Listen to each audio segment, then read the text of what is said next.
in Allentown, Pennsylvania. Okay. When we were first assigned to the project, we actually went to Allentown, Pennsylvania and met with our contact dentist. We had a 2-hour-long conversation with him, and that's where we learned basically what he wanted us to do. Right now they're having a major problem that they only have a 35% retention rate for their membership, like yearly membership, and he wanted to somehow retain more each year over year. So he wants to create an app that promotes at-home learning. And so you get consulting with these guys, right? Yeah. So, as we're not the best programmers around, we kind of went more for building the architecture around, the framework. That way, if they wanted to come in at the end and bring in developers to do it, they can. Right. And actually, in a week or two, I'm not exactly sure what the date is, we're going back to the Davinci Science Center and we're pitching it to the trustees. You are? Yeah. That's exciting. Yeah, we had a phone call with them a couple of weeks ago. Okay. It's pretty exciting. Yeah. So, how often you guys have went out there? I'm just curious. We went out there once, and we've had 2 or 3 phone calls with dentists over the course of the project. Okay. So he didn't really leave us with much guidance. So at first we started doing interviews and such with people that they were trying to target, which is before they were a science center for all ages. Now they're only for age 2 to 10. That's their primary target. They want to get them while they're young and keep them all the way through middle school. Right. Oh, okay. So in our surveys, that's what we were testing, like how could we get the parents to pay for the app while giving value to the younger kids, which is what they really wanted to happen. So, and what did you guys do for the survey? I'm sorry. What was your...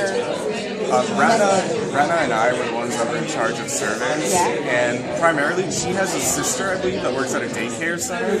So we talked to a whole bunch of parents when they were picking up their kids and such.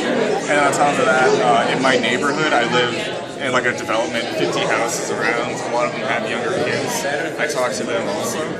So that was our market, and we were just seeing like what would get them to buy the app or spend money on the app, and we fed that information to Pat, and with that he tried to create a little bit of a framework for what the app would be. What do you think your biggest challenge was? Basically, like just kind of getting familiar with the building. I took this course a couple years ago and was always kind of interested in it. Right. It's Kevin Ryan's MIT. So this is the kind of tool that we use just to set up like a demo or an app. And I kind of had to reteach myself everything as well as kind of go beyond the scope of the course and sort of new ways to interact with these different interfaces on the phone. That was the toughest part for me. Right. Getting the wheels turned. What do you guys think you learned the most? So if somebody asks you like one thing, what can you take away from it from a learning piece? Well, like I said before, the thing that I learned the most is that when you're selling a product, you're not always selling it to the person that's going to be using it.